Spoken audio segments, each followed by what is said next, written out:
72. 72. Are you going to say still here? But you just did. So there we go.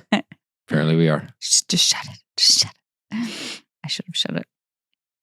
Someone's got to say it. Someone's got to say it. Yeah. No, we have taken a long break from recording these. Yeah. So we're coming back in a slightly fugue state. That's one way to word it.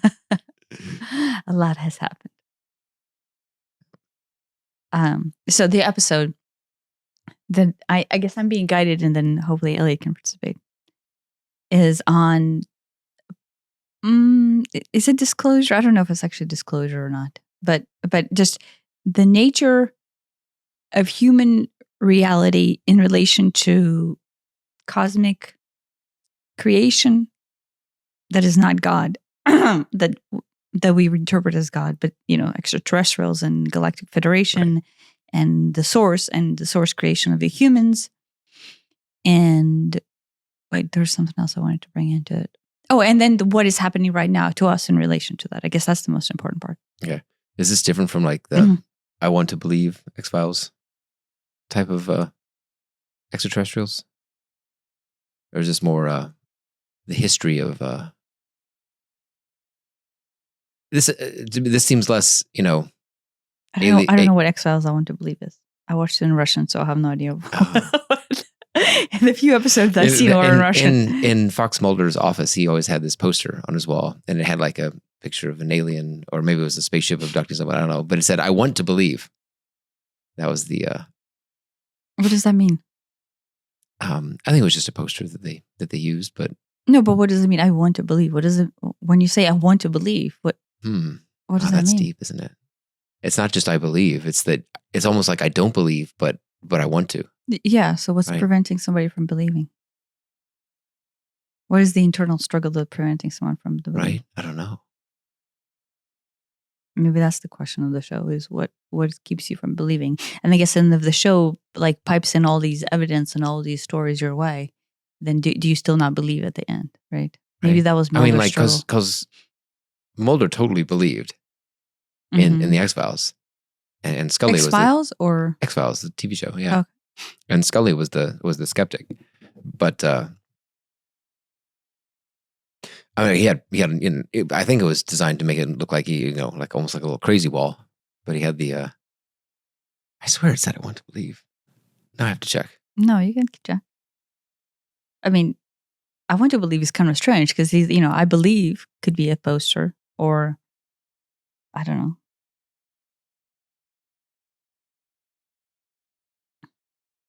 Yeah, it was that.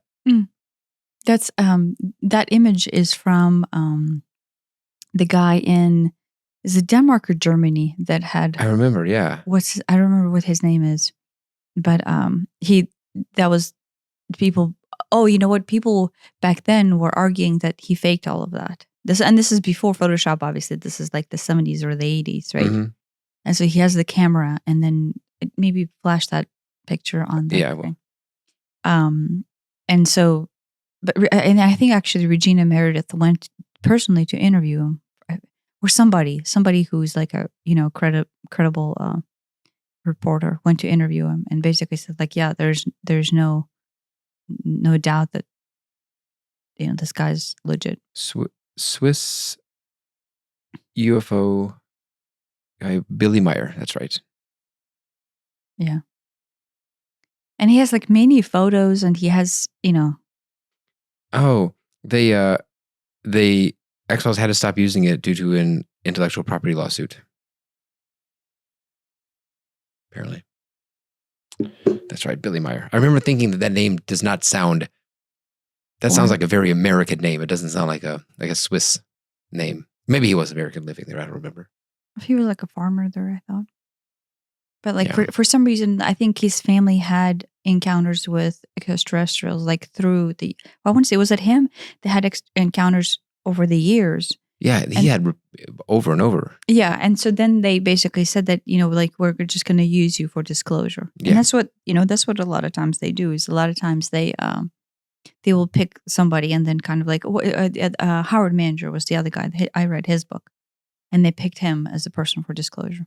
Interestingly, they picked him also to be kind of the liaison to help them come into Earth space way back, and then kind of like, because he said like he bought them clothes and things like that. Right. I mean, that's interesting that it's funny because it's like, in one sense, they're like super advanced. They have this technology we can only dream of. And on the other hand, they're like children, because it's like, I don't know how to buy clothes to blend in. I don't know how to act to blend in. And to a degree that would be something you would have to learn, but it's interesting that kind of dichotomy of they're super advanced in these areas and almost like naive in the other areas. Yeah. In the dream that I had, remember the dream where I talked to the guy who did he was part of the hybridization program, and he was like the father of human hybrids. Yeah. We were joking around, and he blamed me for teaching him. Wait, him teaching me or him teaching me? I don't remember which way it went.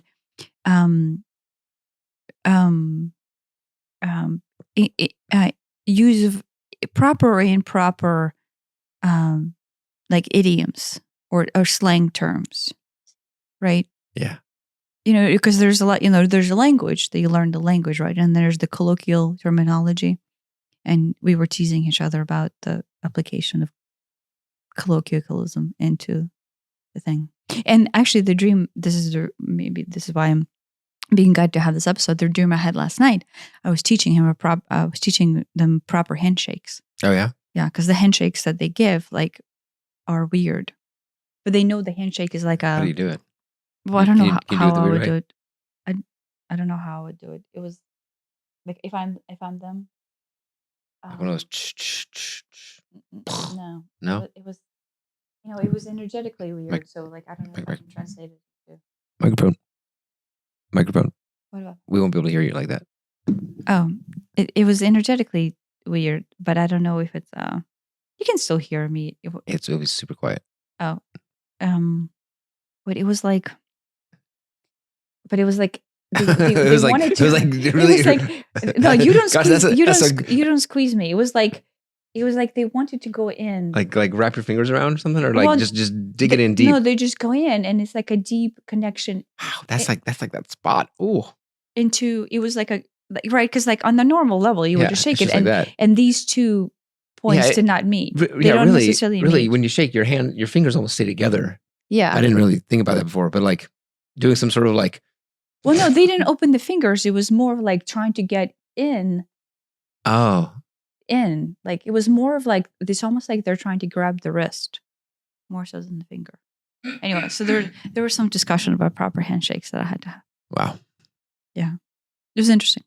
Right. I mean, but right, if we were to go to even a different culture on Earth, let alone a different culture on a different planet with different species, and it was a hard squeeze. It's the same. It's the same thing. Like, in Japan, maybe they do handshakes in, when meeting Westerners or something, but isn't it traditionally like a bow or something? Yeah. And so it's comical how many Westerners, or especially Americans, confused to which country you bow. And then they tend to bow to all kinds of countries that I don't know, which I found hilarious. Right. No, that's interesting, right? So that's one of the things I wanted to point out. If we have contact, right, the contact that we will have would be with emissaries. Is it the right word? Emissaries, yeah. Of the culture. Sure. And then also like political emissaries, and then also military emissaries, military leaders, right? Right. So that's one of the things that I think I wanted to say first, is to begin with, an average human being will probably not realize that the contact will be with those who are diplomatic relations and military relations. Right. I mean, to a degree, and now this didn't go well, but when Cortez came over, or when Columbus came over to the Americas, that was in a sense, a diplomatic mission. It was an exploratory mission. Yeah. We have someone who represents the king, Yes. who is also has a military, granted military power. Yeah. They have an army standing behind them. Yeah. They have their smallpox blankets. Yeah. Well, no, that's what I wanted to point out is that the average citizen who is not part of military or not part of the United States political system will not right offhand realize that the person we're interacting with is not their average citizen. Right. Do you know what I mean? So it's very important to disclose. Big, Billy Bob off of the street corner and send him to go be your first introduction in public to a different planet. Yeah. So what, the contact that we will have, I want to make sure that it's known that it will be through emissaries, right? Both on political and military end of things. And so we will have a military representative, not because this is a military mission, but that is because they have been trained and they know the history and they know the mission and they know the outcome, and then they have been prepared for this interaction. And I would assume that Earth isn't their first rodeo. No. They've done this before, introduced themselves to other species elsewhere. Yeah. And so there's experience and training. Yeah, but I want to say is, so this is where it's going to go. The energetic system that will come to us, right? And the familiarity that we will feel from, let's say, a specific race, let's say Pleasians all of a sudden come and reveal themselves, right? What we will have is the energetic signature that is common to all of them as a race of a Pleiadian, star system, right? But what would be different is individual humans have their own essence presented in the body, and their individual essence, even though it represents the whole, it very much represents their outreach program as opposed to their gardener or their light worker or their babysitter. Right. Do you know what I mean? Like every human has both the essence of humanity as a whole and then their own special flavor on top of it. Mm-hmm. Yeah. So that's something I wanted to bring in while we're at it. My fear is that even if it's the loveliest example that comes down and, says, hey, we want to give you this technology and we want to make life great and, free energy and, cure all diseases. And that there's going to be some crazy guy with a gun who's like, aliens. Just like in Day of the Earth Stood Still. Day of the Earth Stood Still, yeah. I keep wanting to say The Day After Tomorrow, but that's the one where everything freezes. Yeah. No. So this isn't the time to bring that in. So in order for disclosure to happen, in order for us to be able to experience another being, right? Should I start way back? And this is even assuming that they look like us and in some form that is palatable to an average human. Because if something comes down as a giant mantis creature, even if they are lovely, just because they, quote, look like a monster. No, remember when they told me they're like, we're going to have to start this process extremely slow. Yeah. And then I don't remember if they gave me the example or the example that I think they stuck this example in my head because they're like, if we come to you as a mantis being, you're running. And I have huge fear of mantis beings for some reason. Like that is the number one thing that I'm afraid of. In all of nature? In all of nature. Like I will run and scream like crazy from a mantis being. Right. Like I used to be afraid of spiders, but not so much anymore. But for some reason, whatever it is, I have not even seen that many. But that the structure, and I'm thinking is because it is something from it's millipedes with me. Yeah. I'm thinking of why, and I think it's because it at some point it instilled fear because I didn't understand what it was, and so they said that like we just can't just show up, right? We just can't show up as is. There needs to be this whole slow rollout, and the rollout has been very slow for me. It's a very gentle and slow rollout. I almost hope that they land somewhere like Australia where every other person doesn't have 15 guns.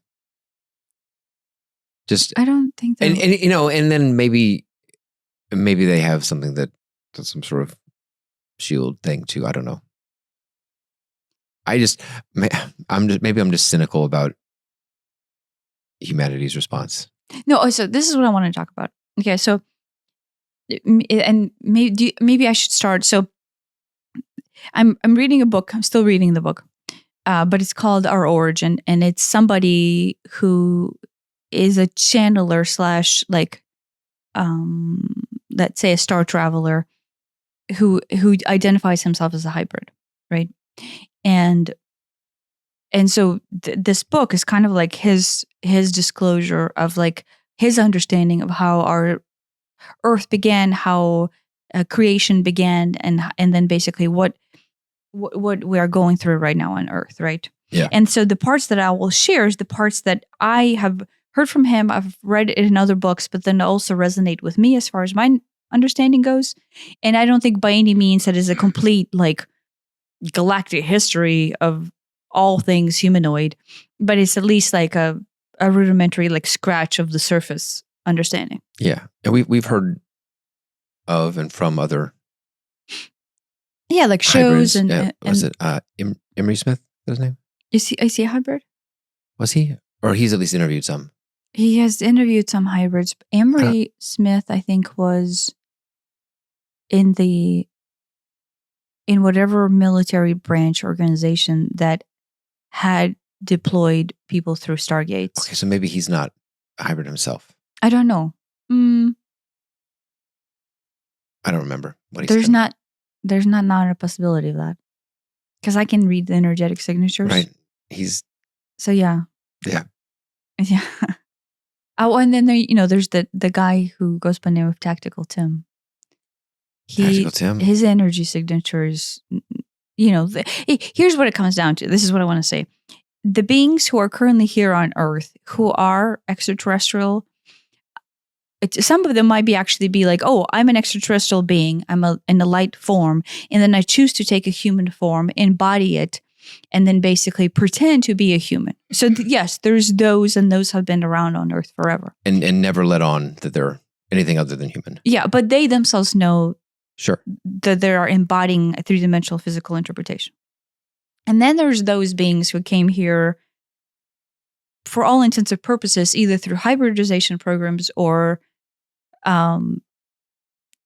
just even like humanoid vaginal birth programs were implanted into the Earth system with the memory bank in there of their greater extraterrestrial knowledge and to some point history, right? And then they have basically been living the life here, and then thus they are humanoid in human form, have always been in human form as far as this lifetime goes.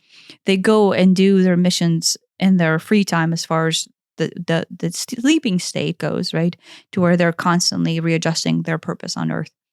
But then as far as their lifespan goes, is they are purposely here embedded into the human three-dimensional consciousness in order to turn the three-dimensional consciousness into its point of ascension.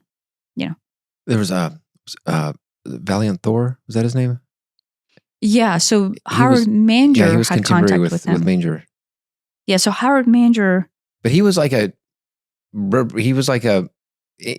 emissary to the, I don't know, FBI or DOD, whatever it was back then in like the 50s or 60s. Yeah. Yeah. And Elena Tannen, I think that was what her name is, whose book I also read, and she has a lot of extraterrestrial disclosure in her book, actually talks to him as her contact. And so, but she right now, like her contact right now. So they do not live on the scale of human propagation. So like you can say, well, wait, that guy was back in the 50s talking there, and he's talking to her now. And so a lot of people are attacking her, just because of that. Like, wait, there's 70-year difference, and he still looks the same, and you're still talking to him, and there's still disclosure from the same dude back then to that now. And so people are uncomfortable with that. But I want to say, out of all the things to be uncomfortable with. But right, maybe this goes back to the Mulder's poster, right? I want to believe, right? Your brain, we have been programmed to be very one species centric and to be alone. And the whole point of us being lost as humans and being lost on Earth and having to go through this development and ascension process, part of that is we had to feel separate and alone.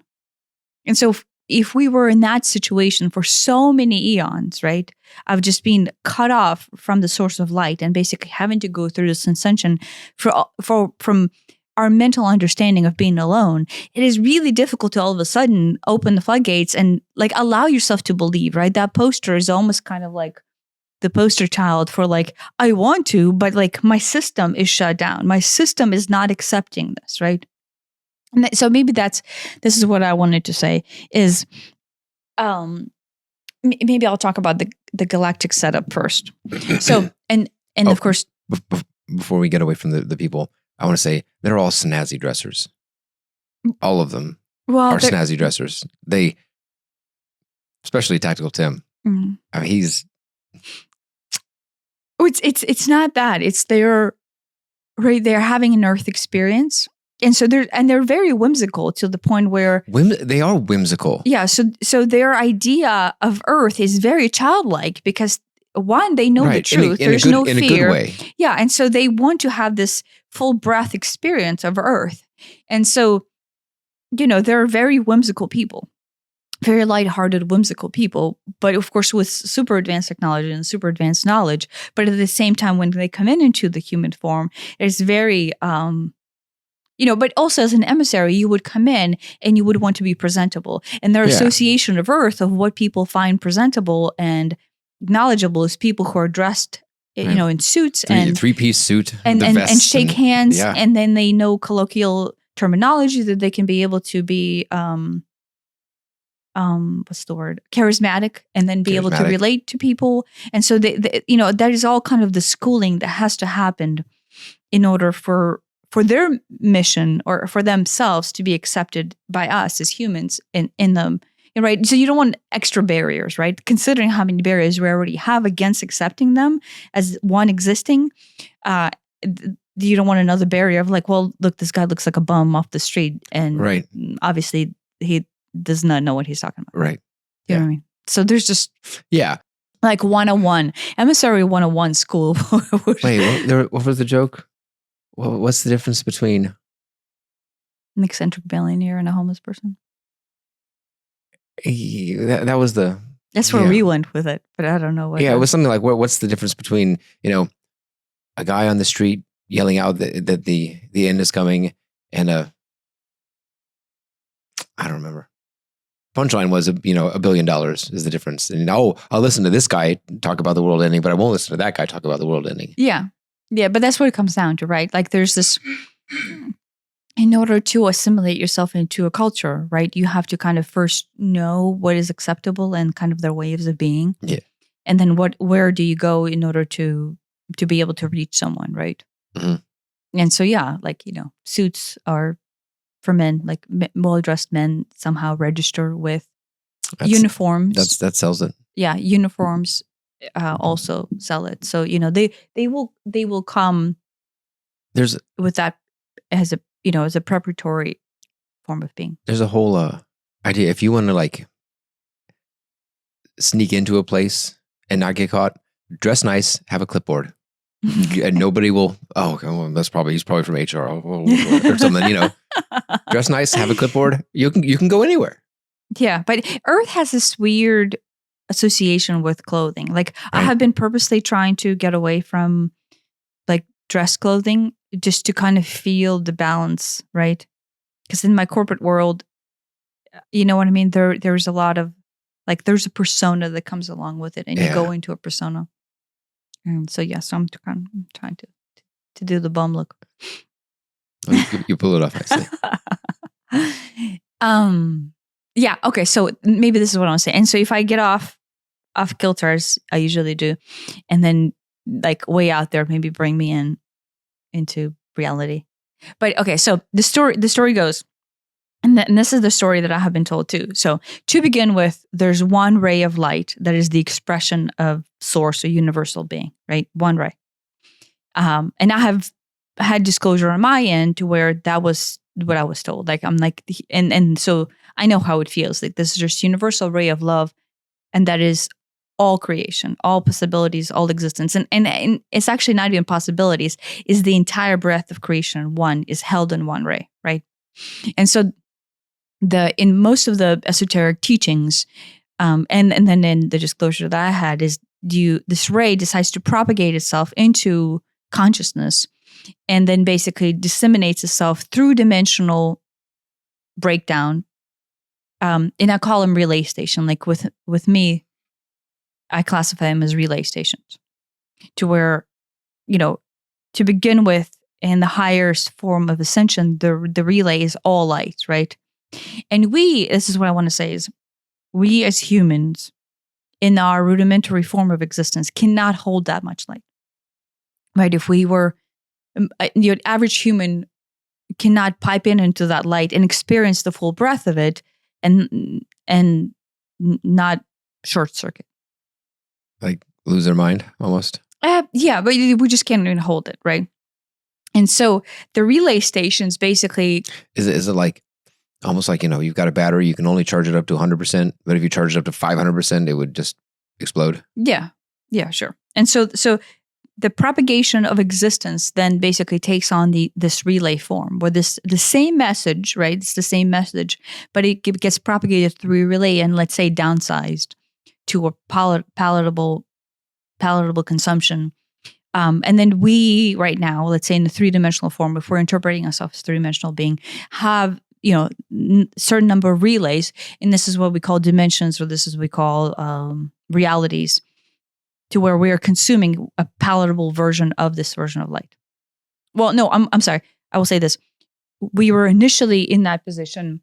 And so when everybody talks about the Lyrans and the Sirian star cluster, and basically the initial inception of humanoid consciousness into that being, we were just a direct relay of that system, right? So then the story goes, at some point, and then, a lot of people bring in Star Wars into this and Luciferian energy. One of the rays of creations that was in charge, one of the 12 disseminating rays of creation, decided that instead of propagating the ray as a relay, propagating this light as a relay, they will take this light and then they will start designing their own structure out of it.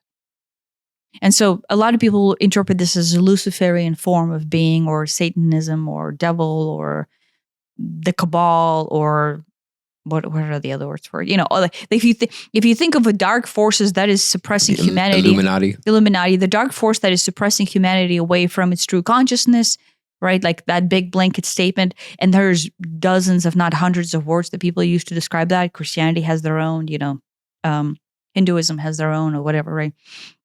Then that, or that is, or an extraterrestrial word people use, Draconians or reptilians or Zeta Reticuli as part of the system. Just a dark force. Dark force, right? But what I say is dark side. Sure. So from the Star Wars standpoint, this is kind of like, people interpret Lucas's idea as disclosure. But so the force, this particular ray, decides to take the light, receive it on the relay transformation, right, or relay station, but then decide that the propagation of this light will be up to them.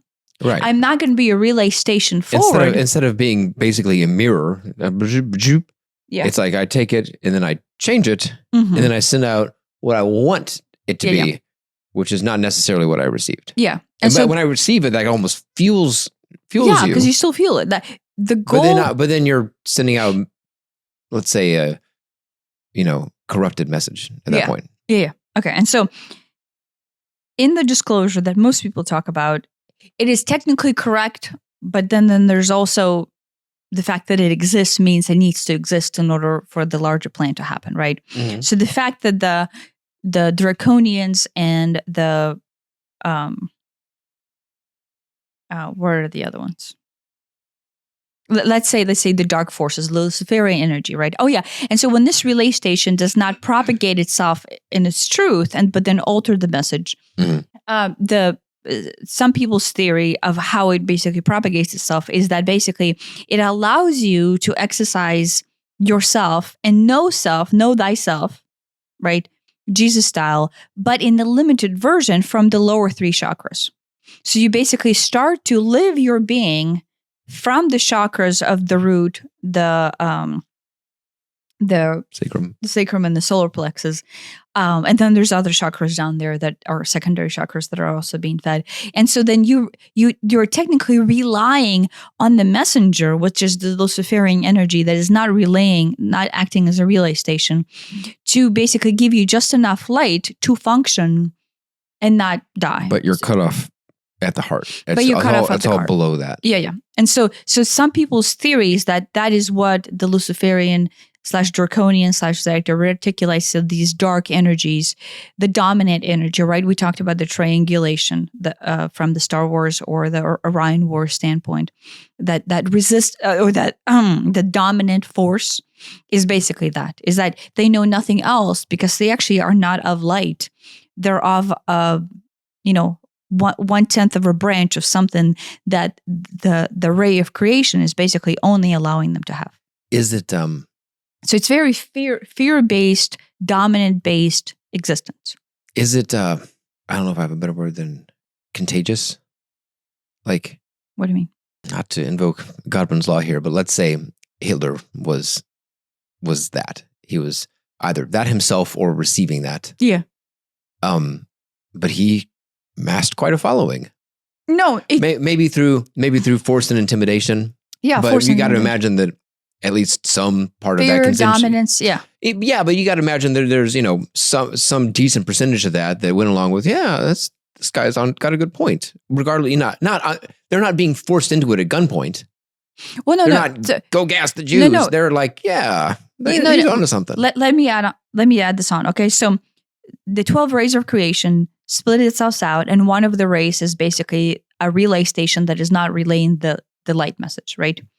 And the other relay stations are almost always, so from the standpoint of like the victimhood standpoint and the triangulation, are in the top three chakras.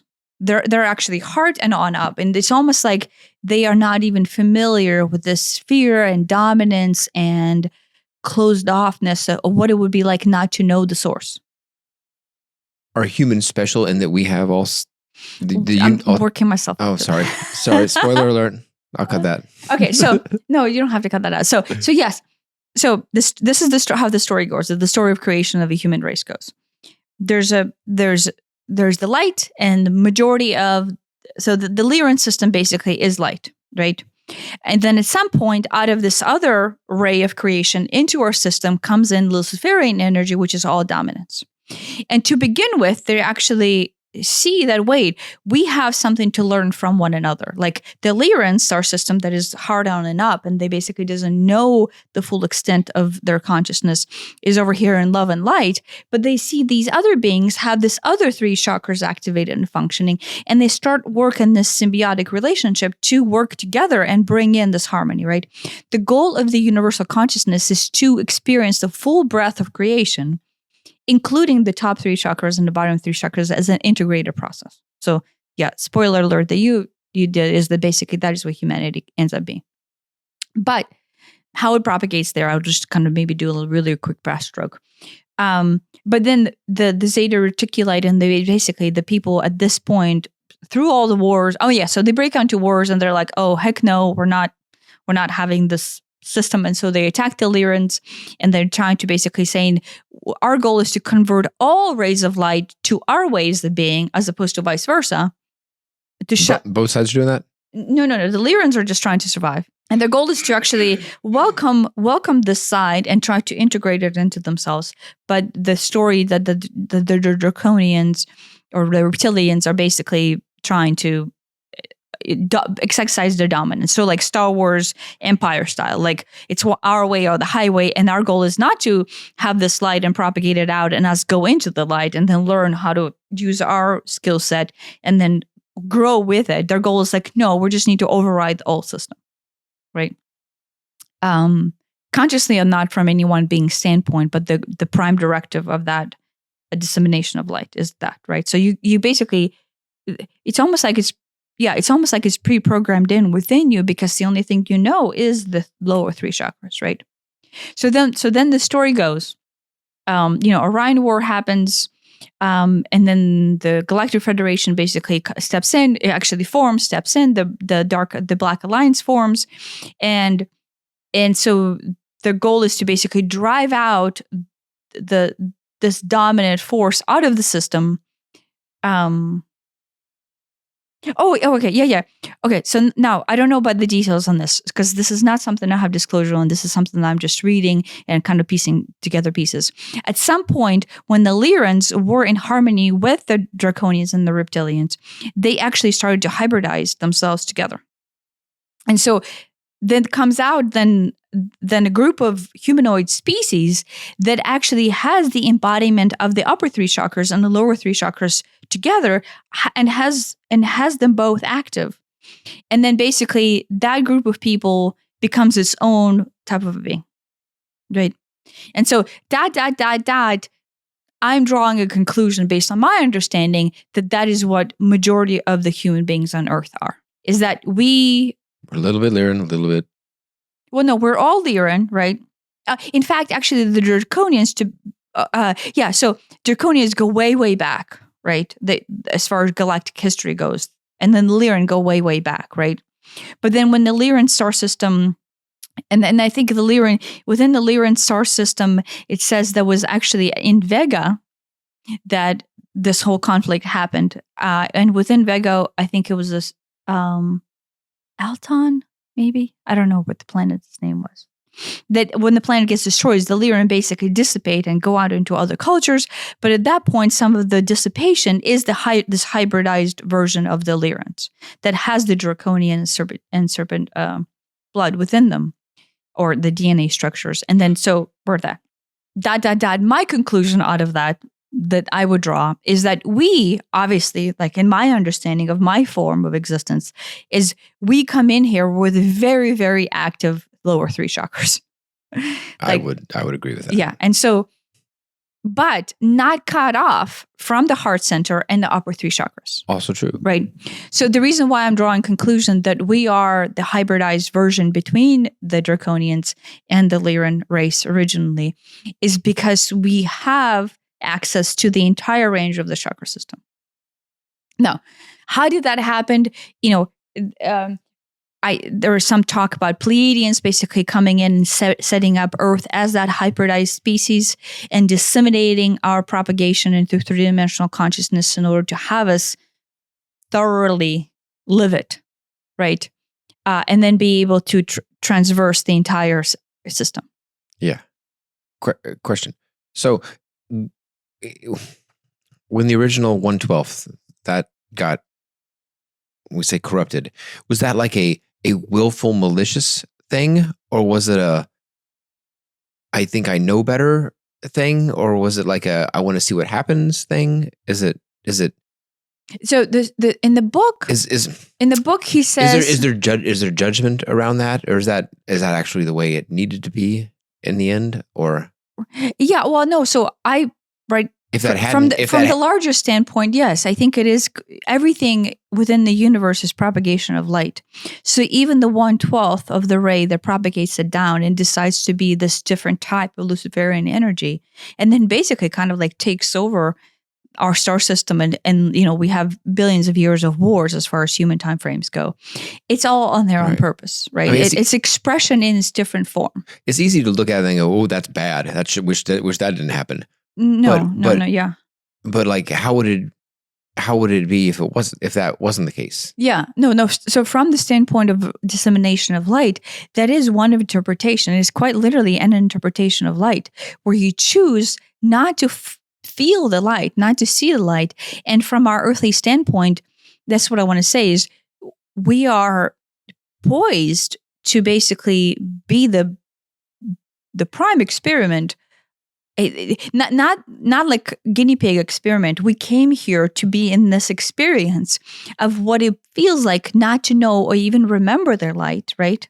Because the Lyran, the Pleiadians, the Sirians, and then like if I'm in touch with the Arcturians right now, they all don't even know what it is like not to feel the light unless they come into our earthly consciousness and start to live in this 3-dimensional functionality, right?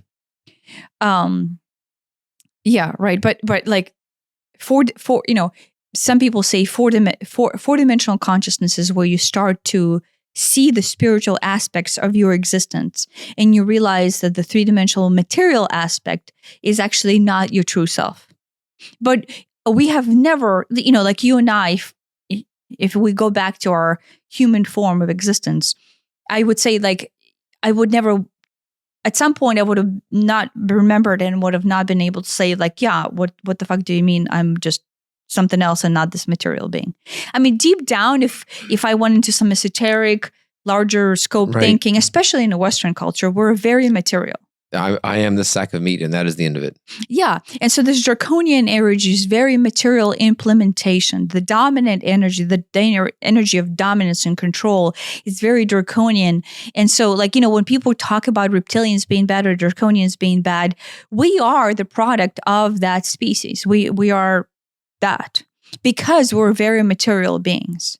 Now, a lot of people might get angry, but the part of you that is married to fear and is married to the victim mindset and is married to being alone and not see yourself as part of something greater, that is the draconian energy. That is, so like all the things that we don't like about ourselves.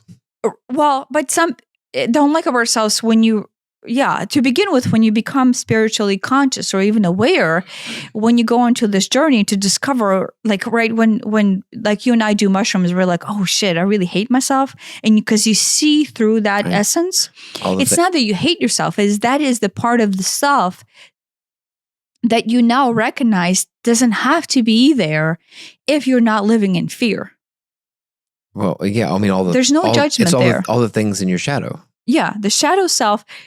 No, but right, you almost start to dislike those things only when you realize that there doesn't need to be a world where that is your dominant way of being. Right. It can be, yeah. Do you see what I mean? Yeah. So I want to say that it is not, I'm not saying we're draconian and then we are reptilian and therefore we should hate ourselves, because if you're familiar with the galactic history of ETs, then you're like, they're the bad guys. Bad guy, yeah. Yeah. No, we are them. We are an extension of them. They are a part of us and we're part of them. We're all one as far as the ray of light. The relay station comes out of one source. So we are one source regardless of our appearance. Right. But we have that material nature, that consumerism nature within us that is based in fear and based on dominance and based on aggression.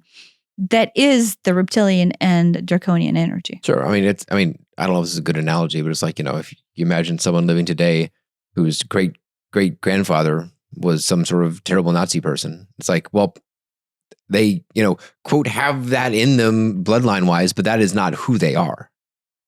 Yeah, sure. Oh, maybe that's not a great analogy. Yeah.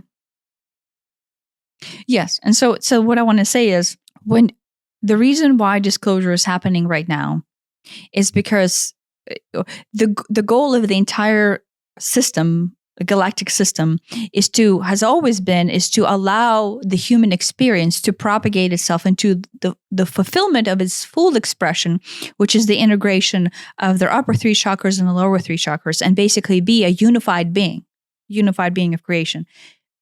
Meaning, be able to recognize, fulfill, see, and take into account an acknowledgement of our lower 3 chakras, which is the 3-dimensional, materialistic nature of our being. That is the draconian and reptilian type of a nature.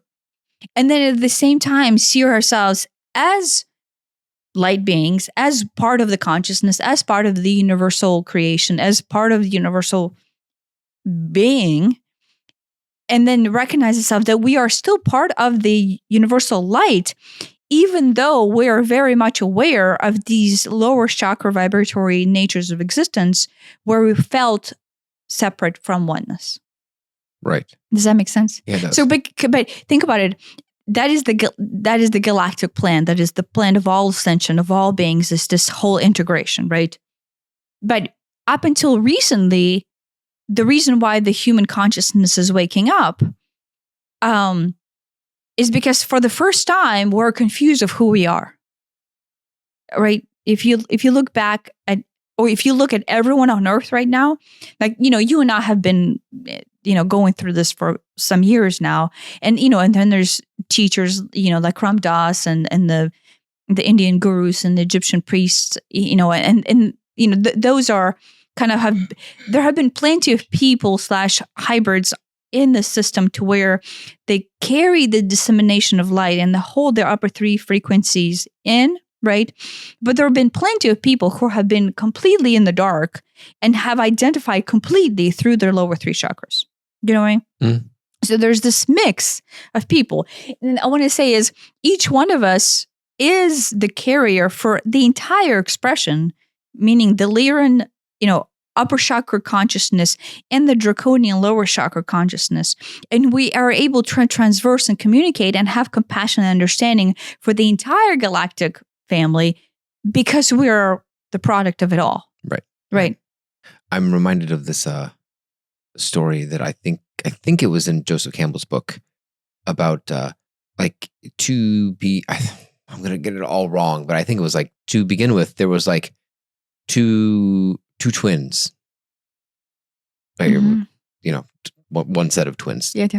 And but one of them, something happened in utero, and she became corrupted, and then the other one came out as perfect, and then but they both ended up. I don't remember if this is like a creation story or what, but that was the explanation of the separation. The duality of, this is all good, but this has some bad in there. And this happened to be a 50-50 instead of a 1/12, 11/12 thing. But it was, it has the same ring to it. Yeah, no, I don't think you need to cut that out. Think about how many stories on Earth have the bad guy, right? Who is like the brother or the sister of... No, I'm just talking about, sure, brother or sister. Yeah, that's very obvious. But at all times, there's a bad guy, right? And the human narrative always wants to insert a backstory to understand why the bad guy is bad. Right. I mean, in a sense, to humanize them and to go, okay, well, I don't agree with his actions, but I understand where he's coming from. Yeah, but the reason why those stories exist is because that is the internal battle we all face within ourselves.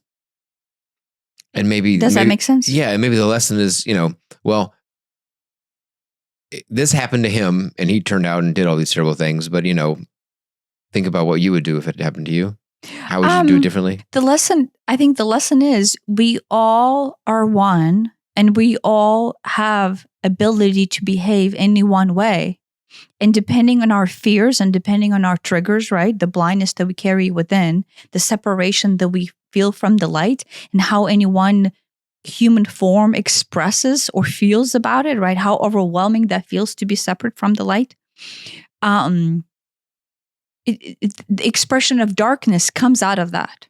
So we come in, we're light beings, right? We come in and we incarnate into this form, right? And at a certain age, the shutter goes closed and we're like, wait, I am very separate. I don't feel at all connected to it, right? And I think by the age of 7, you're done. You're cut off. At least for our generation. I'm not saying our children's generations will be that. Yeah. But for us, for sure, right? That's something I remembered. This is slightly off topic, but I remember my parents talking about how afraid they were when I was about 5 or 6, because I kept on talking about suicide. Like suicide came into my mind. I stumbled across a poem that talked about suicide, and I found nothing wrong with it. And so I would just bring it up. I would just talk about how, dying is the thing, right? And they talked about it for the longest time. They thought I was going to commit suicide at age of 5 or 6. And I'm like, why? Right? Like I never thought about it, but I'm like, I wonder if the exit at that point, many children experience the shutter cutoff, right? to where they feel so separate, at least in our generation, so separate from the light that basically having that cord severed, and it's not severed, right? But we're just blind behind the veil of the true nature of reality. It is so painful that a lot of the kids, past 5 and 6, struggle with assimilation into a very dense reality where you're completely separate from the light. Yeah. And so that's just a side note that I thought about, is that, if somebody wants to exit, if the child wants to exit around that age, or even, past 7, because past 7 you could exit, but then you would just be struggling, into your 8th year and 9th year and 10th year. And if you're struggling and no one's helping you, no one's actually trying to get you to understand of what's happening and why this is so difficult, all of a sudden, is because there's that veil that hits in. And then all of a sudden we're faced a different reality. We're very much materialistic, fear-based beings, right? And then that lower 3 chakras kind of come on board. And that's the only thing we feel. And then thus we feel alone. We feel completely separate. Yeah. I felt alone all of my life. I know you felt alone all of your life, but it's that living in the lower 3 chakras, because you're alone, not because you're physically alone. Like, right, I have you and you have me. We have the children. We have our parents. Worst case, if we needed to, right, we can just reach out to anybody. But that feeling of aloneness comes not from the actual physicality of being alone, but is being cut off from that ray of light, and we're not. Ray of light, and we're not feeling the relay station. That's something that I've thought about, is that, isn't it weird that this feeling of aloneness, of loneliness is not justifiable? It's not justifiable, but it's not placated with being with other people. It's like, I am, and always have been, not alone. I have never been alone. I have never lived alone in my life. Mm-hmm. And yet, for the majority of my life, I felt alone. Yeah. And it's like, it doesn't make any sense from that point of view, right? Because it's like, you're not alone. You have your parents when you're young. You have, your friends you live with. You have your girlfriend or your wife that you're married to and live in the house with your kids. And you're literally never, I was like, the amount of time I have been actually alone is like when I'm driving. That's like it in my life. Yeah. A fraction of a percent. But yet I felt really alone for so much of my life. Yeah. Part of it, I think, because I have thought about this a lot, is an inability to accept yourself. So if you can't even accept yourself, then you're not even like with yourself. Like from the trauma standpoint? Yeah, in a way which, it makes sense to me. Maybe I'm not explaining it well, but it's like... No, yeah, it makes sense. From the trauma standpoint, yeah, it's like if I can't even accept myself, then, you're not even with yourself. I don't even, it's not even 1. Mm-hmm. So it's like 0. So then you're like extra alone. Yeah. Yeah. Which I think it might be that, at least for me. I don't know. Well, no, but think about that. If you feel completely alone, and that alone stems from trauma, right? What is trauma? It's density, right? And what is density? It is something that drives your propagation into lower 3 chakras. And how do you learn integration? Is you really get to know the lower 3 chakras. So I'm an expert.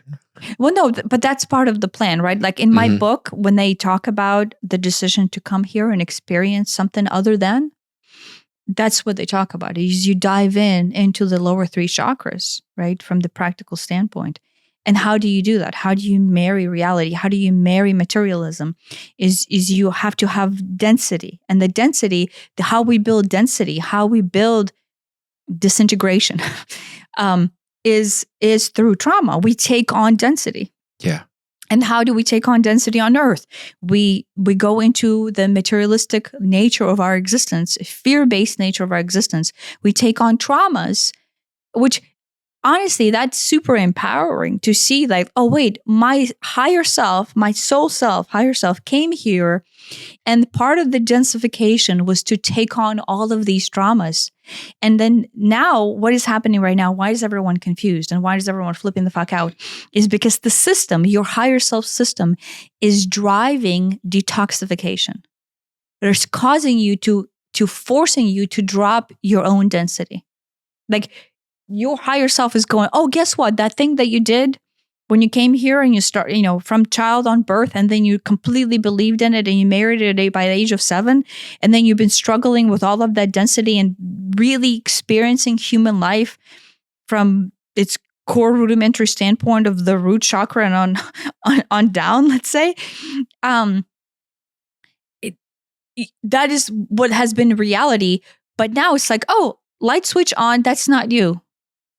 And then you're like, wait, what the fuck? That's the only thing I have ever known. Right. And now you're like, I'm supposed to be someone else. And what people are not understanding is their higher self is now going, guess what? That's not you. Now I need you to, lights on, I need you to find your true self. And people are like, what the fuck are you even talking about? Because from the human standpoint, you're going, that doesn't make sense. What the fuck does that even? Right. But that is what is happening. And so from the disclosure standpoint, we are ascending into the integrated system of our lower chakras and our higher chakras. And we have to not only recognize ourselves as this being of the lower density, now we have to find our other half, which is our being of the higher density. And this lifetime, for most people, for most earth beings, is that lesson. Is like, I'm going to spend 40 years of my life, in our case, being a very materialistic, three-dimensional being with a very dense, cut-off consciousness from this greater knowledge. Right. And all of a sudden, switch is going to flip, a heart chakra is going to open, you're going to be like, fuck, I have no idea who I am all of a sudden, because guess what? I recognize I'm not this. Now, this still has density. I want to say this is a very nuanced progress. Still part of that's still you. You have to integrate that. You have to accept this. But this is the difficult part is we're now having to face ourselves from the open conscious standpoint of our upper 3 chakras. This is so crucial. We will be seeing ourselves from the standpoint of love and light while we're looking at our darker self, while we're looking at our shadow. And we have to, for the first time, see our true nature. And so, going back to why people are committing suicide, why people are exiting out, why people are having accidents and, coming close to death or whatever, or why everybody's life is falling apart and will continue to fall apart, is because we are being forced to bring on our light form, our upper 3 chakras. The 4th and 5th dimensional level is coming in, and heart chakra is activated and open. And we're now starting to see our being from the standpoint of light through the true lens of our existence, which is light, right, while being viscerally faced with our shadow, with our darkness, with our trauma, and having to see that from the third person standpoint, right? You're not going like, because when you're deep in it from the first person standpoint, you don't even realize what shit you're going. This is 100% me, and that's it. Is how it feels. But it's also lonely there. Yeah, it's 100% me, and that's how it feels. And you don't see that there's anything wrong with it. You don't see that there's something wrong with being that way. You don't see there's anything wrong with it, because how else could it be? Yeah. So this is a very nuanced and difficult process, right? Like when I attacked you the other day, and I'm already apologized, but I will apologize once again, right? I was viscerally in my 3-dimensional form so much that I'm telling you how I felt from my 3-dimensional form. Right. And it's almost like in that 3-dimensional lower chakra form, you don't even know how not to feel that. Right. Now, I'm obviously conscious enough right now to recognize that I am triggered in my 3-dimensional form. I'm having a hard time not reacting to it. And that what I'm telling you right now of how I feel is from the 3-dimensional form. But it's really important to recognize we are integrating how we feel from the 3-dimensional level, and we would have to have that active and aware, because that is something that is coming with us. We're not leaving our 3-dimensional form. Well, I just thought of this. So when you're stuck down there, you feel cut off from everybody else. Yeah.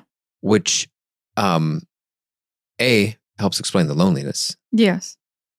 You feel like nobody else understands you. Yes. Which also explains the loneliness. Yeah. There's no way out of it too. If you're in a root, there's no way out of it. It feels like all consuming. It's all consuming, and it's like, here's all of my problems, and here's, it's easy to go into victim mode, lonely mode. Nobody understands me. I'm different. I'm weird.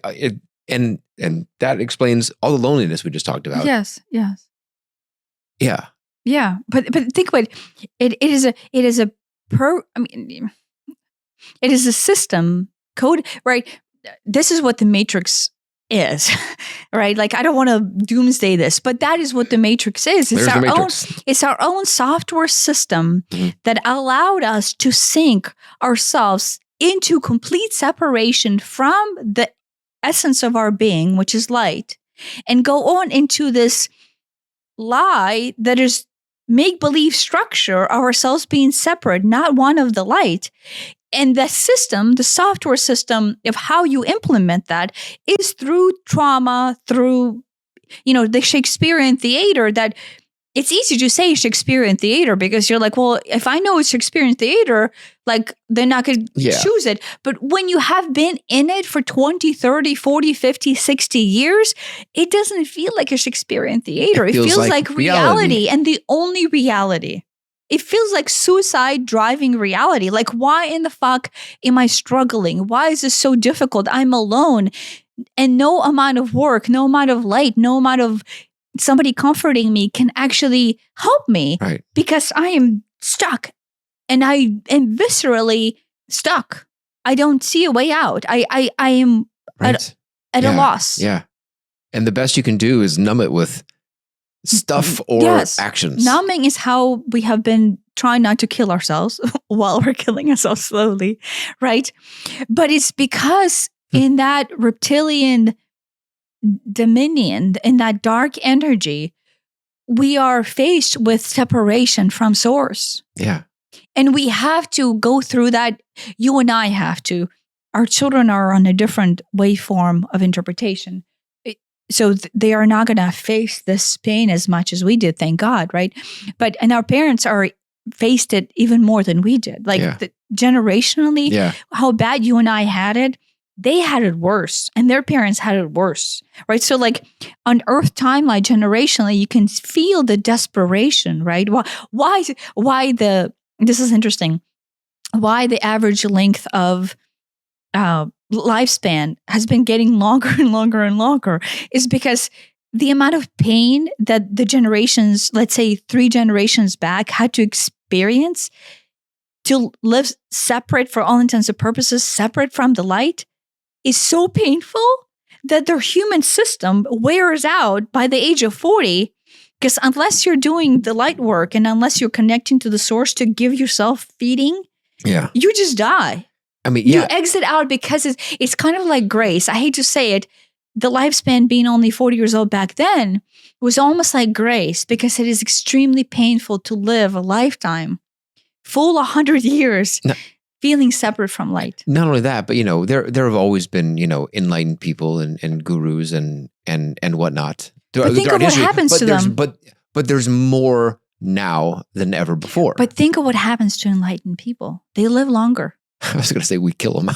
Well, yes, we kill them, but they live longer. It has nothing to do with anything other than the reason why they live longer is because they're not cut off from the light source that is actually feeding life. Right. There's only one source.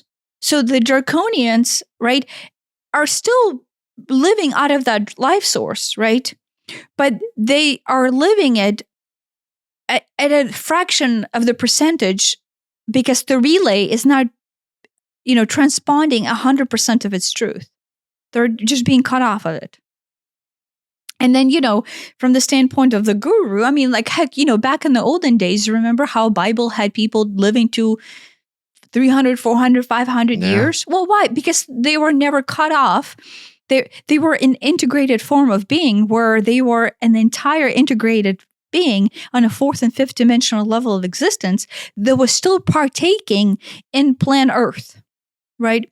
So there are beings here on Earth who never disseminated into the material consciousness of the lower three chakras. What I don't know off the top of my head is if any of the people whose lifespan was crazy long in the Bible were the quote bad guys of the Bible.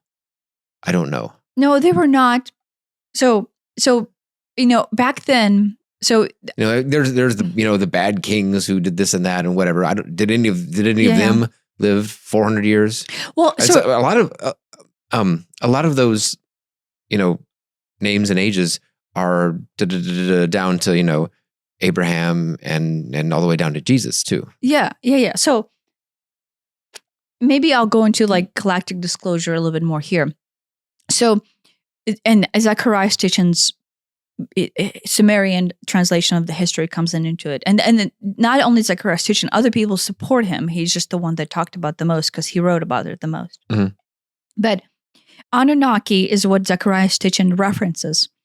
And a lot of people believe that they are actually the Syrian race, right?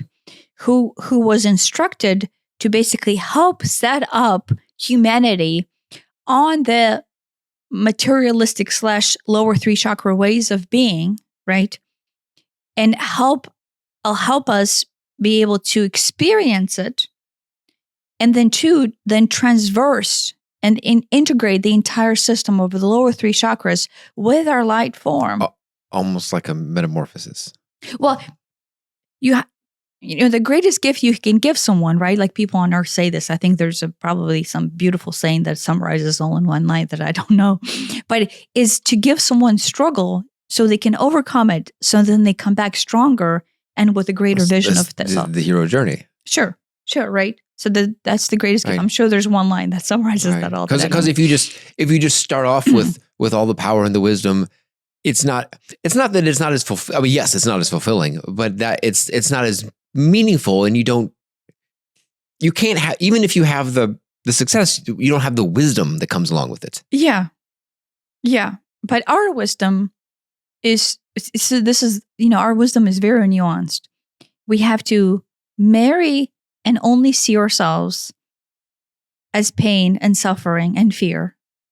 Let's say in our case for 30-something years, right? Only know that for quite some time, right? Like at least 20 years. In our case, I think our marriage coincided with that. And then be able to wake up and recognize that there's something else, have our heart chakra open, have the other three systems start to come on board, and then basically be able to go in. Why this is so my gosh, I could just spend hours talking about this. Why so many people get a glimpse of something so beautiful and you're like, holy fucking shit, there's like beauty. And then all of a sudden, like it almost seems like later goes away. I've had several of those. And I'm not talking about glimpses. Like when my spiritual awakening came on board, what I experienced was Christ ascended consciousness, right?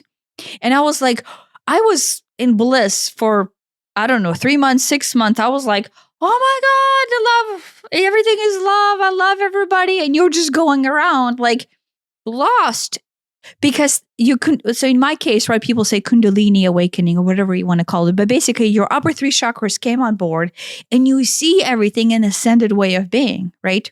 And so there's this bliss. And you function in this bliss. But then sooner or later, once you had enough taste of the bliss, right, because this system opened up, you still need to densify the lower three chakras, right? And so then your higher consciousness / superior / the point of integration goes, now that you have experienced the bliss and you know how it is to be in the upper three chakras, we will now give you the gift of being able to master transverse or de-shadow yourself and go into the lower three chakra and start to bring them into coalescence with your upper three chakras. Right. And so the shadow work / the hero's journey / the, hitting the bottom or what else is there? It was called whatever, right? Processing the trauma, addressing the childhood fears, addressing childhood trauma, whatever you want to call it. It's all the same thing. Yeah. Is actually you being able to open your heart chakra. you're able to reach the higher realms of existence, your actual higher self, and then utilizing that tool, you're able to transverse down into the lower and start clearing that density and bringing it into integration. The wrong message to take away is that you don't need those bottom 3 chakras. Get rid of them. They're bad. It's not that. That's not it at all. No. When you open, and that's another mistake that a lot of spiritual people on the journey make. No. I need to stay up in the top 3 all the time. Stay up in the top 3. It was like, oh, that's a no square. I don't go over there where it hurts.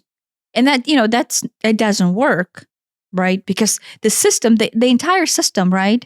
The infinite loop of existence is the marrying of the entire chakra system, which is the pain and the trauma and the bullshit and the fear and the childhood, whatever. It's like Jungian integration. Yes. The integrated self. Yeah, integrated self. But this is extremely important. You have the tools, because the second you decide to go on this journey of integration, or the second something inside of you hits and all of a sudden you don't know who you are, is when your heart chakra is open and allows you to access your throat, your third eye, and your crown, and all the secondary chakras that come along into it, in order to give you strength to have this loop, so then you can go down into the lower loop and basically integrate and process your childhood trauma. So then you come back up through the heart, get yourself another scoop of light. It's almost like the light, you get yourself a scoop of light so you can ascend down into the darkness, introduce light to it, integrate it, and then you go back up and you're not bringing the darkness, but the darkness is basically integrating to gray matter, maybe, in this conversation. But you actually bring in more and more light down as you do these scoops. Mm-hmm. And so your entire, think about our clusterfuck of shit and, why we go through these terrible, like, oh my gosh, I think I'm doing great. But then like, oh shit. Yeah. Total clusterfuck. It's because you're doing these loops. I mean, you could almost, like, the metaphor I have is, imagine you've got like muddy water, just absolutely horrible muddy water. Yeah, but all those little things on Instagram are that. But then, okay, now mix it half with clean water. Okay, well now it's still muddy water, but it's clearer. Again, half, over and over and over. And eventually, while there may still be the slightest trace of mud in there, it's basically undetectable, and it's essentially clear water. You do that however many times it takes. Yeah, that's a good analogy. But it is not to get rid of our lower 3 chakras. Right. There's still the essence of it. There's still the essence of that in there. Yeah. But it's been cleansed. Yeah. So what we're doing is, this is the other thing I was confused about, right? Because I know how it is to be in my light form. I remember it, and I know how it is to be completely in my light form. And there's not even this understanding of like, wait, fear and like need to dominate and need to like do something to somebody else in order to get something for yourself. Like that is not an understanding that beings in their higher form of existence have, right? Part of my thought process when I first started on the spiritual journey is like, okay, well, that is where we're going. And I thought, okay, but I am still in my physical form, so that doesn't coalesce. Like I can't, you're right, because the physical form still has to be there. By physical form, I mean material existence, right? Interpretation of the lower 3 chakras has to exist. And so I struggled to understand. I knew how it is to be in the light form, but at the same time, I didn't understand how we're going to bring the lower 3 chakras into the light, right? And so this ascension process that Earth is going through, the humanity, this reiteration of human form is going through, is not to just ascend out into the light form and be pure light, is to, maybe for the first time, as far as we are aware, allow the light to actually integrate into the lower density, right? So this is a new process that is not, if somebody is a hybrid being or somebody remembers their, platform as a Lyran or a Sirian or Arcturian or Pleiadian, this is just something different. And so I want to draw that clarification is that this is a different interpretation of light, a very, in the past, densified cutoff, but now the cutoff is basically being opened, and we're now becoming a different species. Yeah, right. It's an evolution. Yeah, we're evolving. Yeah. Yeah. And so disclosure, going back to that circle, does that, but everything makes sense, right? What? Yeah. So think about this. Whenever you're down there in the dumps, in fear and trauma, you are not able to see anything through any other lens other than threat, fear, or trauma. But you're not acknowledging the trauma, so it's just threat and fear, right? Mm-hmm. Yeah. And so for an extraterrestrial being or for a being of a light to come into our three-dimensional form and to disclose itself as something other than what you can interpret because your chakra system is not open, you cannot interpret them as anything other than a threat to you because they're completely unfamiliar. Do you see what I mean? Right. Like quite literally from the programming standpoint, from the software standpoint, if I come in and you're running ABC software over there and I introduce an XYZ software, you cannot even like see the ABC software because you're running an XYZ or whatever. Right? I already got the software confused. But do you see what I mean? Right, if you're running, okay, maybe I'll just make it one letter. If you're running A software and I introduce to you B software, A software by design only runs on the A software mainframe. Like the mainframe is just a loop of an A software. Am I losing the metaphor again? And then you cannot introduce the software B and have software A be recognized by software B. Does that make sense? Whatever. If you have a round hole and you have a square peg. Shut up. Fine. The reason why I'm using word software is because it functions as software. Right. No, I get it. It is actually very, like our software is very much a representation of how it actually works. Yeah. So the reason, and I'm not a software engineer, but you are, so you can correct me instead of dumbing it down to pegs and squares. Software is a great analogy because it's like the hardware doesn't change, the body doesn't really change, but the software, the meta stuff that operates the hardware changes. Yes, and so I want to make sure that you get upgraded to the new version. Yes, from the point of disclosure. That is what's happening. If you're running, the system is the same, right? But if you're running software A, which is you're in the lower chakra system, and your heart center is not opened, right? You're refusing to go into ascension. What you will see is a thread by the mere default that, to a hammer, everything is a nail. Is that the expression? If the only tool you have is a hammer, everything looks like a nail.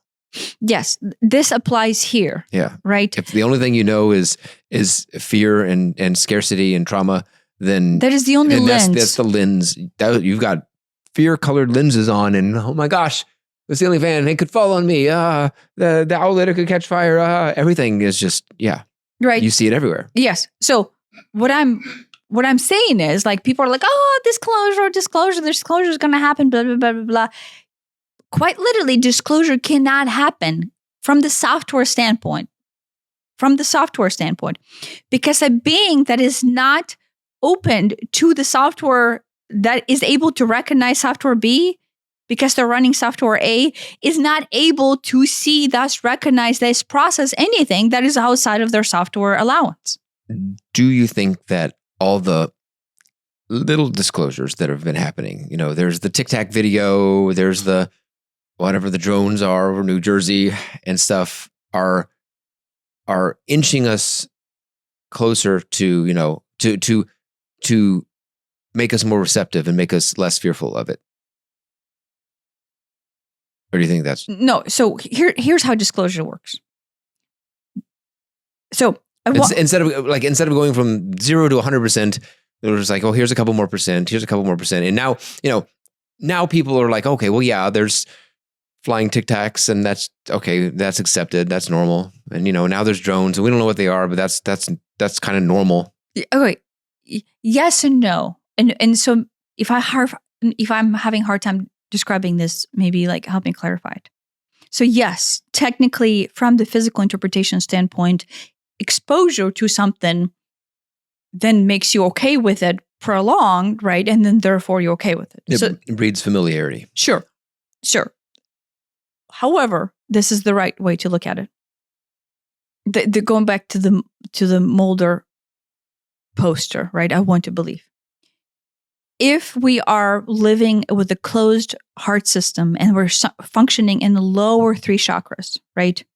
We're not able to interpret anything outside of fear and control and dominance. And then thus, if I'm not the dominant being, if I'm not the controlling being, guess what? Fuck, I'm in fear, right? That is what the system is designed to do. Either I'm on top or I'm on the bottom. Right. And so as long as we're operating in those lower 3 chakras, we're not able to interpret anything else, right? And so how do you rewrite software? How do you change the software, right? You don't rip off software A, right? And you just plop software B because the system goes into shock, right?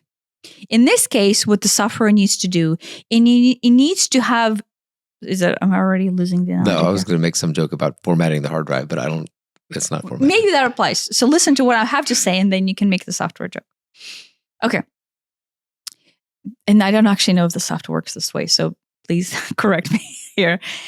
What you need to do is start to allow software A to receive conscious input about its existence and start to introduce things that will make you consciously aware to recognize that you are functioning in a closed circuit. And then there's something else to the circuit outside of your software A. Maybe an analogy is like when the operating system goes from There you go. DOS to Microsoft. DOS to Microsoft, right? Is that an override? No. There's version 1, and eventually we want to get to version 2. But like, they don't release version 2. They release 1.1, and then 1.2, and then 1.3, and they add a little bit more, and they add a little bit more, and they add a little bit more. And then eventually they go from 1.7. Okay, now here's 2. And 2's better than 1.7, but it's like vastly different from 1.0. Yeah, but the goal is from 1 to 2, yeah, but you baby step it. But that's less for that's more for like, we want to release stuff as it's available and make sure it works and stuff, and less for, we don't want to scare people away. But it could apply to. Well, no, it's not scare people away. In this case, it would still apply. We do not want to crush the system because there's a whole bunch of applications that are right now still referencing the software system. That also does give, all the, it gives us Photoshop time to go, I'm going to have to, yes. But now I see 2.0 is on the horizon. I know that in a year I've got to be ready for that, but I can get there. Yes, everybody has grace and time to assimilate their system to the new software, but yeah, not like that, right?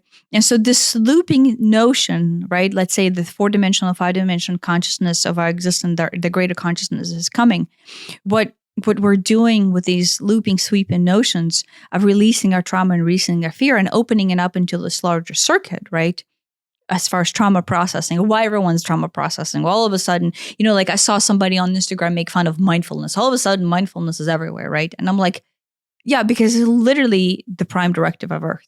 Like, yeah, you can make fun of it, but like, unless you're on the train, you're exiting.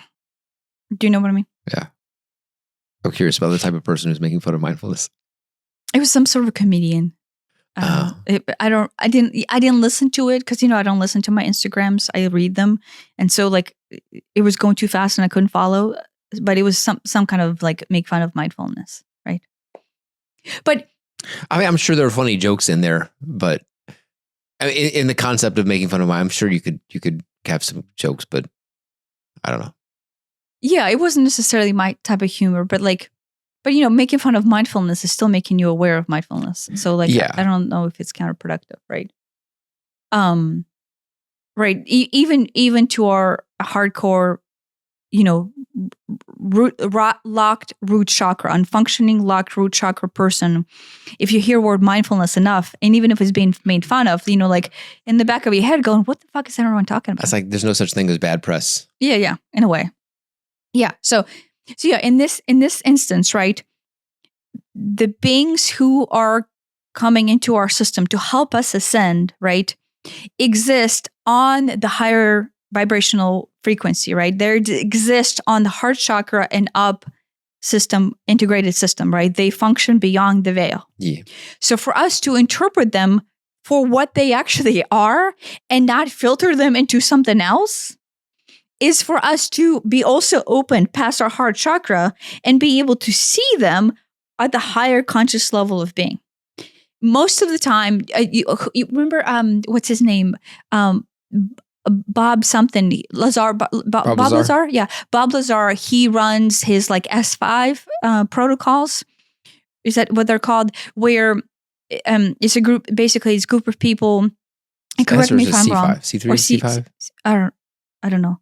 Correct Link it on in the show notes. Correct on the screen. But basically, he has a group of people who are open-minded, who do believe, not wanting to believe, but do believe, or maybe wanting to believe, and then therefore they're open, who go into the desert or the woods or just the night. I don't know.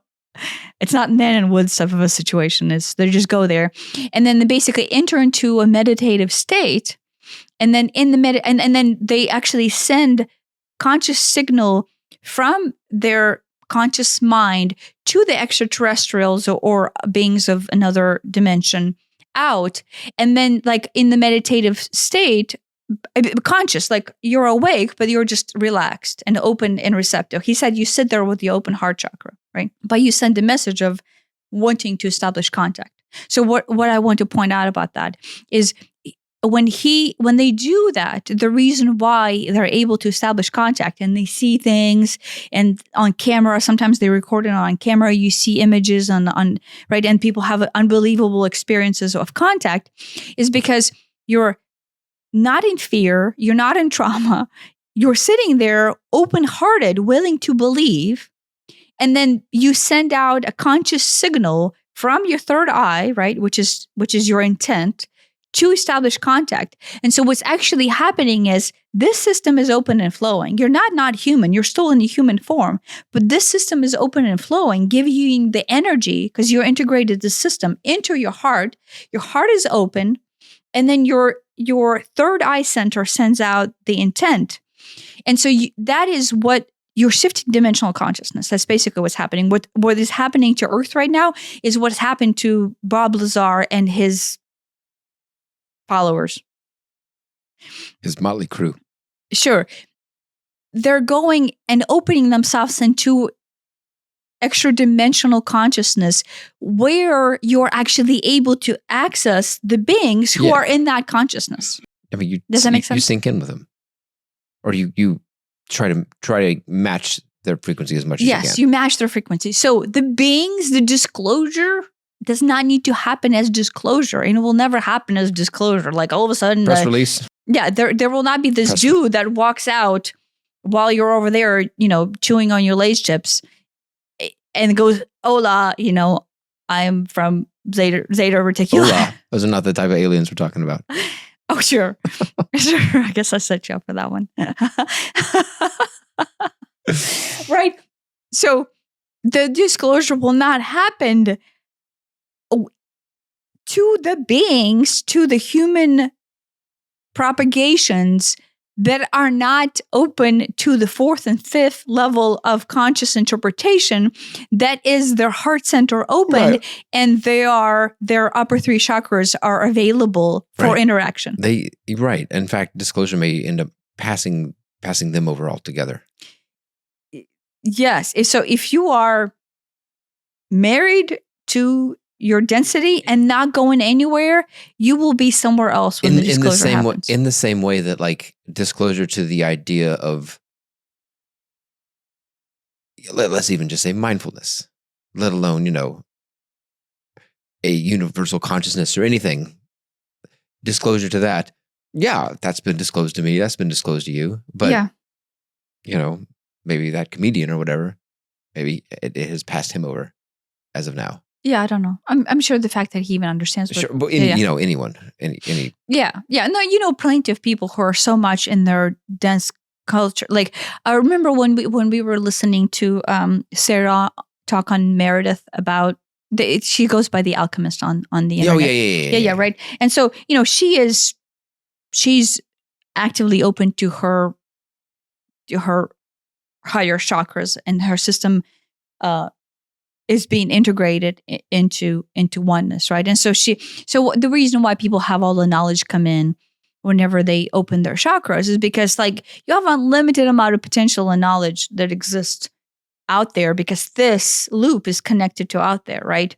So if you densify enough here, right?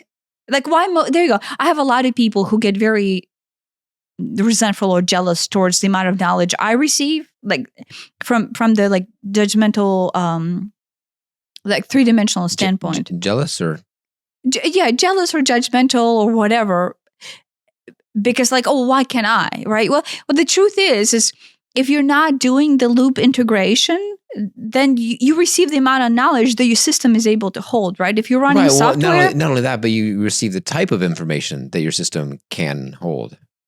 So you're not going to receive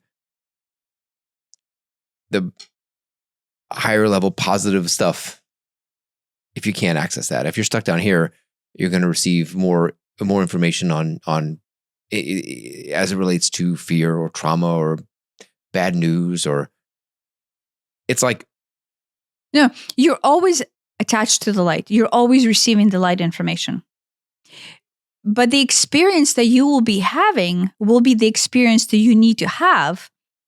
And if it's bad, it is not because that is what you were in tune with. It is because it is what you are needing in order to de-densify your lower 3 chakras. Is there a difference?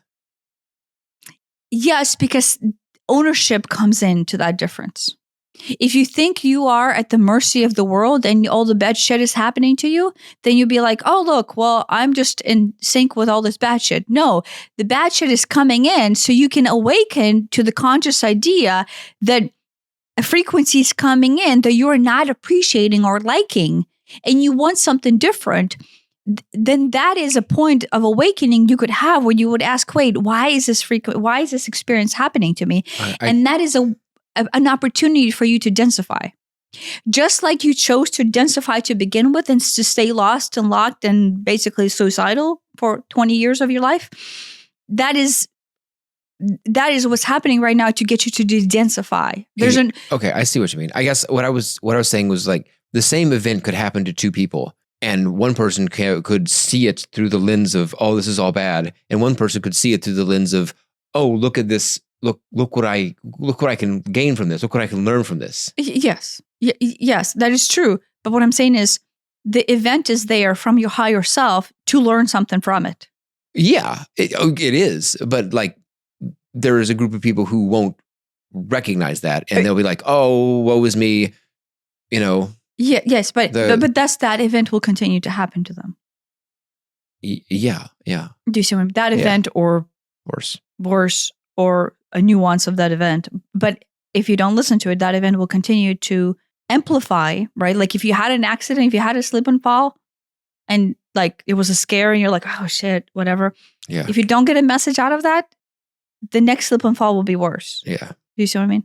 Like when you had your car accidents over and over and over, right? That was building up towards, guess what? You're probably going to die in a car accident. Until I know I was mean to you, but I'm like, dude, do you need to figure out why you're having car accidents? Right? Because that's how the universe just ups the ante. It gives you little things, right? Until you go, oh, maybe I should listen and like figure out because it's never the accident, right? It is never like Aiden and I were having this conversation yesterday, right? We were talking about like, I said like, well, no, that person brought that onto themselves. And he's like, well, no, they didn't, because it was a complete accident. Right. And I'm like, no, you have to look at that higher self of that person brought that into their life. Right. So then their lower chakra lock self outside the light consciousness availability can look at this conscious event and gain consciousness. The whole point of this is the integration from the Jungian standpoint is to bring consciousness into an unconscious form of experience. Right. I mean, the whole point of all of it, the good and the bad is that. Yes. It's just the bad. It's easy. It's easy to get lost in the bad. It's easy to get lost in the bad, but at the same time, without the bad acting as a slap in the face, I think I needed that at times. The bad as a slap in the face. It's like, hey, wake up. Yeah. When I was like telling you how I felt from my lower chakra standpoint 3 days ago, right? That was another one of those like, oh my gosh, I am just drowning here. I'm drowning and I'm not able to see my life past this. But it's because I need to, right? It's because I needed to dig so deep into that pain to see what else is dwelling there from a childhood trauma standpoint, right? And when I was telling you, like, oh my gosh, I cannot continue to exist in this form of operation, is because that form of operation was hitting my childhood trauma of so much density and so much pain that I wasn't releasing from the stuck energy standpoint. Do you see what I mean? Yeah. And I needed to experience the heightened, and sorry for you to be the battering ram for the good and for the bad, right? But it's because when I feel that towards you, because from my standpoint, you're initiating this feeling, right? I did not blame you for it, but I was telling you how I felt from my trauma standpoint. I hope there was some I actualization there. But when I feel that and it feels so overwhelming and over-consuming, the ideal situation for me is to see that, wait, this is not this moment. The influx is not from this moment. The influx is from before I was 7, right. From the childhood standpoint. Why do I feel like I'm standing in front of firing squad? And I told you that, right? It's because that's how it felt. It felt that overwhelming. Right. No, I get it. Yeah. It's so funny how many conversations and arguments in the past we've had, everybody has. And it's like, it's not about the chair. Like, oh, people have a fight over, if it's spilled something on the chair or whatever. Some triviality or something, and it explodes into something that's so much bigger than the chair. Yeah. And everyone's focused on the chair. Mm-hmm. Mm-hmm. But it has nothing to do with the chair. Mm-hmm. The chair, the chair got destroyed, and then that reminds me of how I didn't have and I was a nice thing that's destroyed, and I couldn't have nice things. Whatever it is, there's some hitting down there. Yeah. But everyone's stuck up here talking about the chair, and no progress is ever being made. Yeah. Yeah. But, even if you go down and go, okay, I didn't have nice things, right? You have to go down into the pain of yourself as a child, what it meant for you to not have nice thing as a child. That's how you release the trauma. Just seeing that is a good step. It's a great step. But that is where it needs to go. Yeah. You're right. Yeah. Because it's being released from there. The overwhelm that I felt like I was being in front of the firing squad. That is my child's interpretation of it, right? That I had to feel that overwhelm from a child's interpretation, because the only thing I could process as a child is that is how I felt. And it was interesting because I thought, look, as a child, I didn't even know I felt that, but the definition was already preset. Like that feeling that I didn't identify. Now as an adult, I'm identifying like, oh wait, I feel like I'm in front of a firing squad. And this is it, and I have no control. Or really, I'm going to die. It's just a matter of time because I'm just walking back and forth and the firing squad is just firing. So which bullet is going to hit me? Do you know, it's that much overwhelm, but I'm only now able to contextualize that as an adult. But that feeling, the conceptual feeling of it, that packet of information was sitting there being undefined from the child's standpoint of view. Do you know what I mean? That's really important. The child does not have a contextualized interpretation of how they feel. It functions as this nebulous energy packet that is undefinable. Yeah. But now, because you have foresight and experience and wisdom as an adult, when you go into your childhood trauma, you're able to contextualize and go, okay, well, look, I can even build a picture around it. And the picture that I built in order to release that density was like, oh, I feel like I am walking in front of a firing squad back and forth. And here's X number of people who are shooting. And it's just a matter of time before I hit that bullet. So it's a probability chance of when are they firing and where am I walking? And that feels disastrous. Like, do you know what I mean? The idea of that feels like all consuming. Sure. Because there's all kinds of point of no. Yeah. And so I had to live, so I had to go into the David Hawkins letting go procedure, right? I'm just kind of going back to how to release childhood trauma now.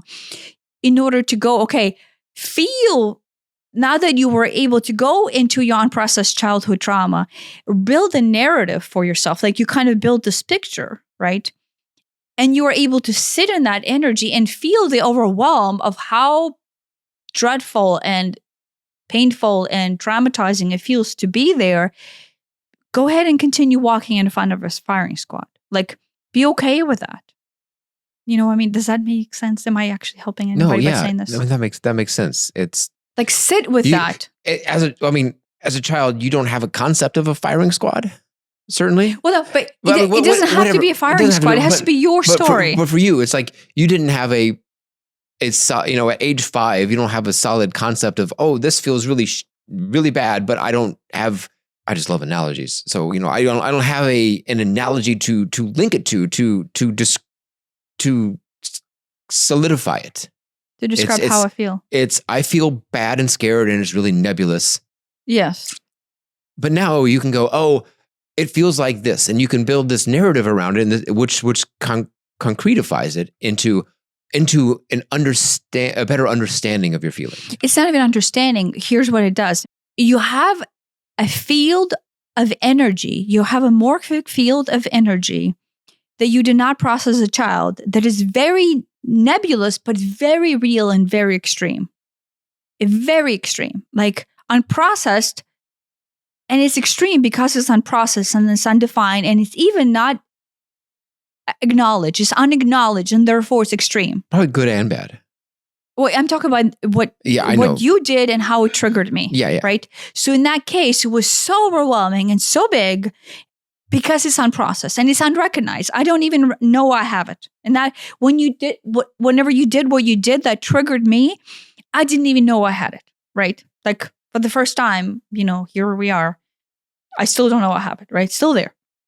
So then I go into this contextual feeling of like, fuck, this is all consuming. Like, it's better to commit suicide and exit right now than to continue to experience that much pain and that much trauma. Okay, that's how it feels.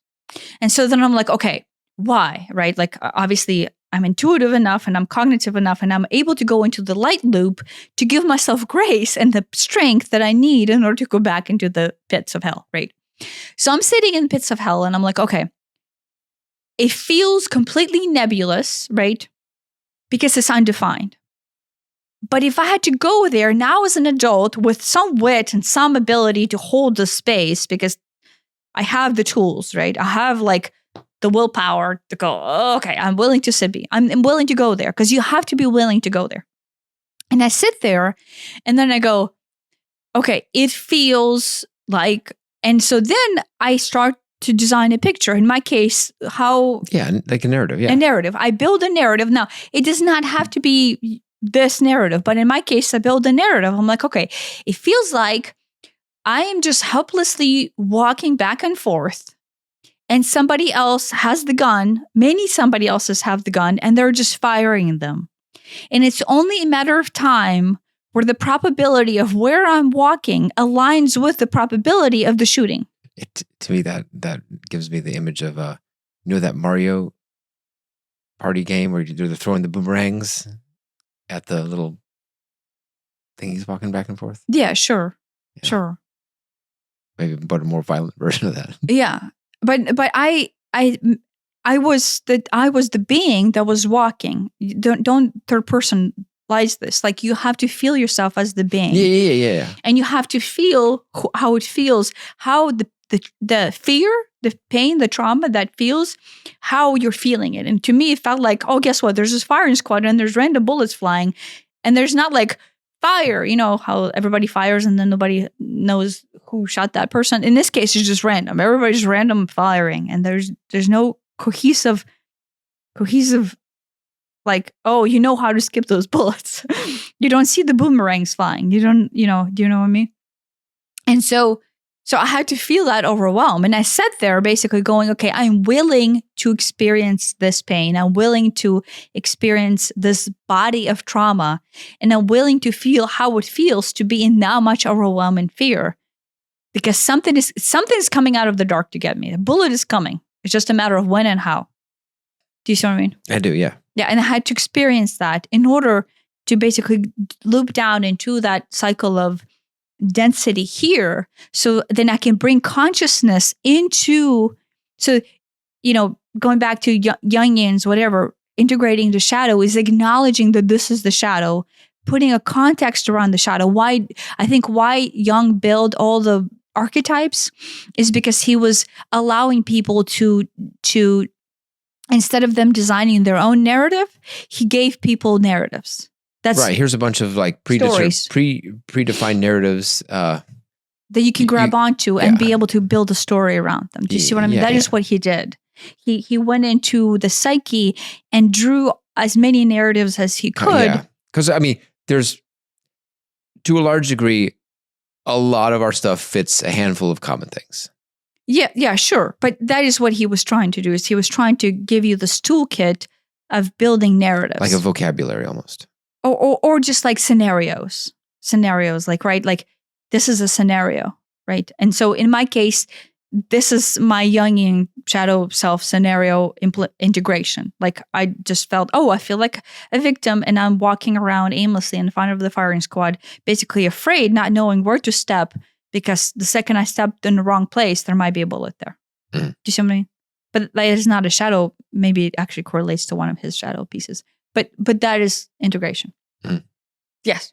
So I know this is like taking disclosure and extraterrestrial species and our cosmic existence, and then the Draconians and the Orion Wars and spirituality and consciousness and childhood trauma processing and building them all into one. But they're related. But no, that is the actual story. Like the reason why it's so complicated and it's so messy and we look at it as all these different parts. I guess the goal here is to see them as one narrative. It's one story. It's a very complicated story. But it's a story that has, psychology in it from the childhood trauma standpoint of what it actually means for us to be human. What is the definition of a human? What we actually are as human as opposed to what we believe is human, what is happening to humanity right now, why we're forced to face our trauma, where we're going, and then where we're going is not actually unknown. It's we're going into touching on their true essence, which is the galactic family, which is the extraterrestrial, which is the Galactic Federation, us being Lyran, us being Sirian, us being reptilian, and it's all one. Like it's quite literally one story. Do you know what I mean? Right. No, it's all they on naively, they all sound like completely separate things, but they're all integrated and connected. Yeah. So it's like, I know we were all over the place, but I feel like that is the actually. Right. On the surface level, it's all over the place, but really these are all aspects of the same thing. Yeah, it's all the same thing. And I hope I did a good job on arcing and introducing all aspects of that. But did you feel like it was? That was a surprisingly coherent episode too. Yeah. So yeah. Anything to add on past this? Like, yeah. So the disclosure. What I guess maybe I'll just wrap up. The disclosure is basically that. The disclosure is that is what we have to go through in order to touch the essence of ourselves. That is us in other form, like us believing in. What did the poster say? I want to believe. I want to believe. Us believing is us believing in ourselves as being something other than what we have known thus far. Do you know what I mean? Yeah. That is what the disclosure is. Yeah. And we will not have disclosure from the standpoint of how we think disclosure will be. Nobody will say "Hola" to us, but we will have it when comically maybe they will now say "Hola." Oh, wouldn't that be great? It would be great. Come down. They speak Spanish. No, not speak Spanish, but like come in and head this up. But yes, they will come in when our physical form is integrated into alignment with their vibratory existence, their non-physical form, right? And so even when they take on physical form and come into our three-dimensional consciousness, they still function at the fourth and fifth dimensional consciousness. So they never actually take on our form. Do you see what I mean? Yeah. So like we cannot perceive them if we are in our three-dimensional consciousness. Locked, not unintegrated three-dimensional consciousness. Right. That's what I mean. Like Right. we will if we're divorced from the top half. Yes. Yeah. And so like why do you see things from the corner of your eye? Is because your three-dimensional consciousness allows you to have periphery opened to other consciousness. And that's been happening more and more lately. Yes. So so for those who are having these like crazy like experiences on the side, right? That is what's happening is that if you are working on integration and allowing yourself to become open and available to your higher self, right? You're marrying yourself in with the full version of you and actually becoming identify. So maybe this is what I will point out. We will soon identify ourselves as something other than human. But no, I'm sorry. We're all humanoid. We will soon identify ourselves as something than an earthly three-dimensional being. And if there's a word for that we use, I don't know what that is. But right. So the idea of what an earthling is, what an earthan is, will be a different definition very soon. And so because what we will see with our earthen eyes will be different than what we used to see before we integrated ourselves into our whole system. The whole system. Yeah, that makes sense. I know. So there's disclosure. Did it. Done. No longer. I see. I am super excited about all of it. And I could spend hours just talking about like all of these little aspects of what is going to happen and how it will work and why we interpret it from the human standpoint and like how our human standpoint is experiencing versus what is actually the true nature of it behind this. Mm-hmm. But, maybe one podcast at a time. Thanks for listening. Thanks for listening.